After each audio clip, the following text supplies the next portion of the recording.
मैं अपनी बीए की पढ़ाई पूरी करने के बाद नौकरी की तलाश में अपने गांव के एक दोस्त के साथ दिल्ली के पास नोएडा आ गया। जल्दी ही मैंने एक मल्टीनेशनल कंपनी में कंप्यूटर ऑपरेटर के पद पर नौकरी कर ली। फिर एक कमरा किराए पर लेकर रहने लगा। जिस मकान में मैं रहता था वह 3 मंजिला था और मैं सबसे ऊपर वाली मंजिल पर रहता था। एक दिन जब मैं छत पर गया और इधर-उधर टहलने लगा, तभी मेरी नज़र बगल वाले छत पर गई। मैंने देखा एक लड़की मुझे बड़े प्यार से देख रही है। मैं भी उसे देखने लगा। थोड़ी देर बाद वह मुस्कुरा कर चली गई। मुझे लगा शायद वह मुझे पसंद करती है। पता नहीं क्यों, उस लड़की को बार-बार देखने का मन करता। फिर मैं हर दिन उसे देखने के लिए अपनी छत पर जाता और वह भी मुझे देखने आती थी। ऐसे ही यह सिलसिला 6 महीने तक चलता रहा। फिर किसी तरह मैंने उस लड़की का नाम पता किया। उसका नाम आकांक्षा था। वह बीएससी कर रही थी और साथ में एक कंप्यूटर कोर्स भी कर रही थी। जब वह शाम को अपनी कंप्यूटर क्लास से वापस लौटती थी, तो मैं भी अपनी ड्यूटी से लौटकर उसे एक नज़र देखने के लिए रास्ते में उसका इंतजार करता था। लेकिन कभी उससे बात नहीं होती, न बात करने की हिम्मत होती। मैं उसे इतना चाहने लगा था कि हर समय उसी की यादों में खोया रहता। चाहे दिन हो या रात, हर पल सिर्फ उसी का चेहरा नजर आता। मैं पागल हो गया था आकांक्षा के प्यार में। कंपनी में भी काम ठीक से नहीं कर पा रहा था और रोज अपने बॉस की डांट खाता था। मुझे हर रोज नौकरी से निकालने की धमकी दी जाती थी। अब तक मैंने अपने दिल की बात आकांक्षा से नहीं कही थी। ऐसा करते करते मुझे 2 साल बीत चुके थे। प्यार भी करता था और कहने से डरता भी था। आकांक्षा को ये बात पता थी कि मैं उसे पसंद करता हूँ और शायद प्यार भी करता हूँ। एक दिन अचानक आकांक्षा ने मुझे मंदिर में बुलाया। मुझे लगा शायद आज वो मुझसे कुछ कहेगी जो मैं इतने वक्त से कहना चाहता था। मैं पहले से ही मंदिर पहुंच गया और उसका इंतजार करने लगा। थोड़ी देर बाद वह आए।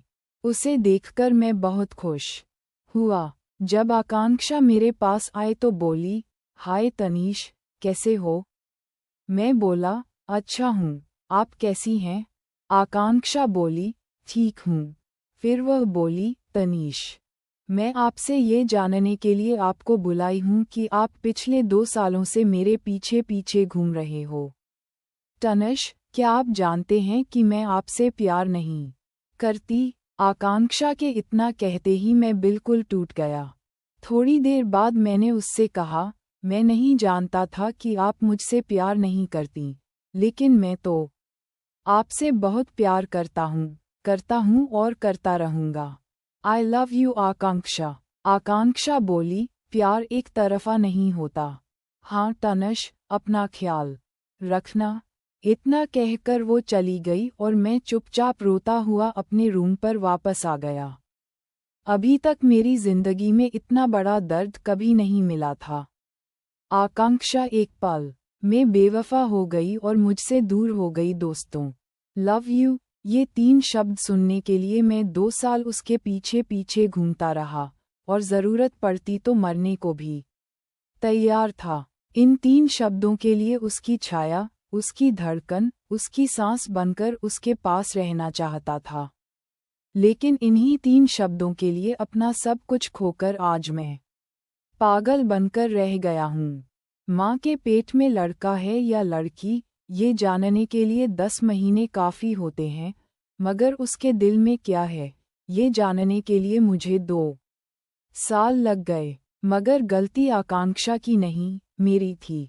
किसी लड़की के दिल में प्यार है या नहीं, ये जानने के लिए 1 घंटे, 1 दिन, 1 साल काफ़ी होते हैं, लेकिन मैं 2 सालों से उसके पीछे पीछे घूमता रहा।